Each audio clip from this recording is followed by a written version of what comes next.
the channel. As you can tell from the title of the video, this is the fate of the Apollo Racebike, Apollo V2, my trusty race steed.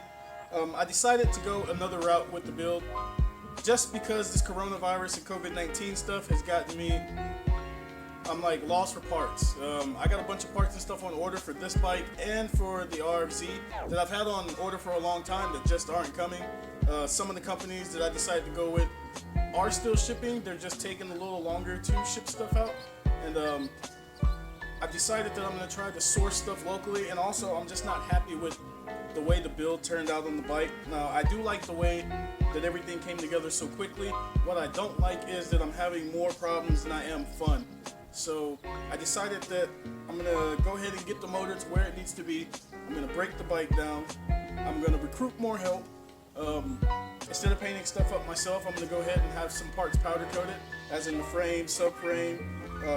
We're going to source another swing arm because we're having issues with this swing arm and stuff as well. So we're going to get that taken care of. We're also going to source another gas tank because the gas tank on the Apollos, as you know, are metal, and this one has probably sat longer than it should have sat, so it has a lot of rust and stuff on the inside of it, and that's getting down into the carb, that's getting down into the motor, and it's causing big problems and big issues. I'm at a point to where I used to ride it out. I've ridden this bike twice at the track. I've had 2 full track days, and I was actually going to race it, but with the 160 kit going on it, or 150 kit, or 146, I don't know what it is. A lot of people are arguing about it and arguing with me about it. I'm not too sure. All I know is I was given this kit, and I made it work on the 125 bottom end. Whether you like it or not, that's what it is. It works, it fits, the bike starts up second kick every time.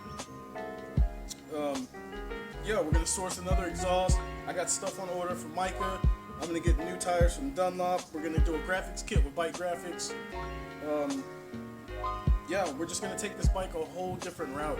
I want it to be race ready and ready to go whenever I need it to go without having the issues other than minor setting changes and stuff like that. Now, don't get me wrong. I do love this bike for what it is. This is my favorite model pit bike that I've ever owned.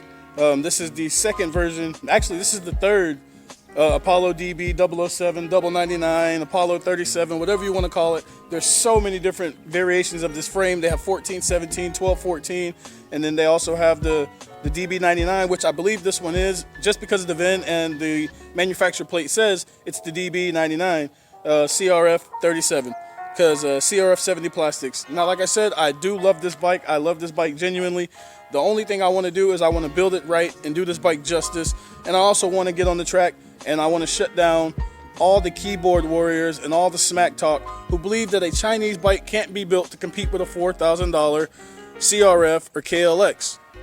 With that being said, it's time to build this bike in its proper form, its proper glory, and get out there on the track this summer, turn some laps, snap some throttle cables, stretch some chains, and put a gap on some Japanese bikes. Now, it would be simple to buy a Daytona 190 or a WPB or a Welch or something insanely expensive and stupid that I know I won't have any problems with, but that takes the fun away from the build. It also takes away from content because I could just buy the bike and it'll sit in the garage until it's time to race, or I can build this bike. That way I know every knick-knack and parts on it. I enjoy the build because that is the funnest part to me of all of this, is building it and seeing all the creativity and everything come together, rather than just buying a bike and thinking you're faster than everybody else because you spent some money. So with that being said, Apollo V2 is on the way. V2.5, because we started V2 and we didn't finish it, so we'll call it V2.5. That's all I really wanted to say. I appreciate it, guys.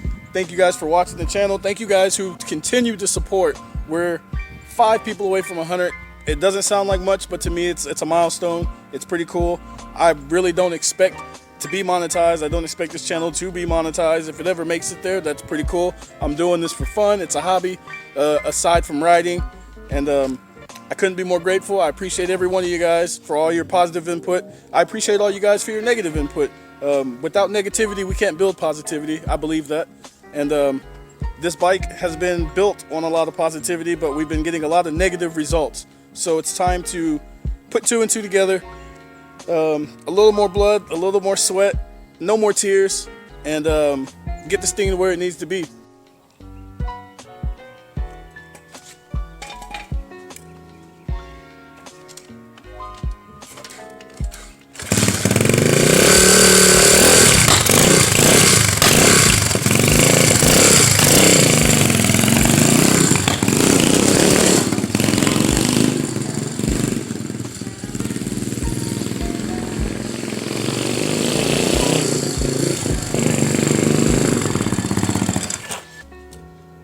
in the next one.